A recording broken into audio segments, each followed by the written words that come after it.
29 ka barangay sa Dakbayan, Sugbo ang apektado sa hand, foot, and mouth disease. 92 na usab ang nataptan sa balatian diin kasagaran mga bata ug usa-usab ang namatay tungod sa komplikasyon sa maong sakit. Kung unsay hinungdan niini ug unsay angayang himuon aron malikayan ang HFMD, sayra nato pinaagi niining report.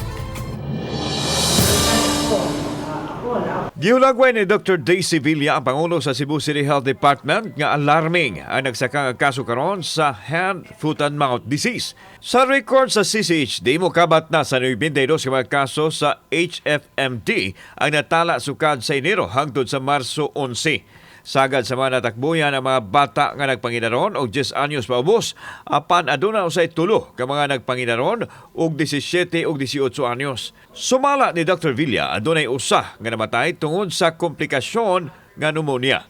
Makaingon ta alarming siya because ang last year, the same period, naaratay duha o tulo ka kaso. Oh.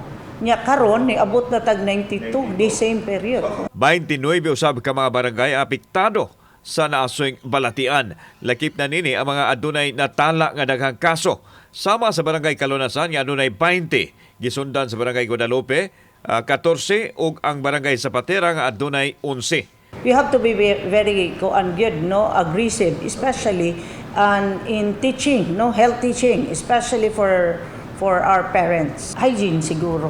Hygiene, of course, because nakita sad nato nga kana bitang wala na ta magmas. Wala na kung imong kay health protocol malang gyapon good. Ang FHMD giulagway nga highly contagious o mananakod, pinaagi sa droplets o mga butang nga masagiran sa mga apektadong individual. Ang timailhan ini mao ang flu-like symptom, adunay ubo, sipon og hilanat. Mosangpod kini sa pagbutoy-butoy sa panit nga adunay tubig diha sa kamot, tiil ug sa baba nga murag ugahip. Giklaro hinoon sa City Health Officer nga self-limiting ang virus apan gikinahanglan nga mag-isolate ang mataptan aron dili na motakod sa uban.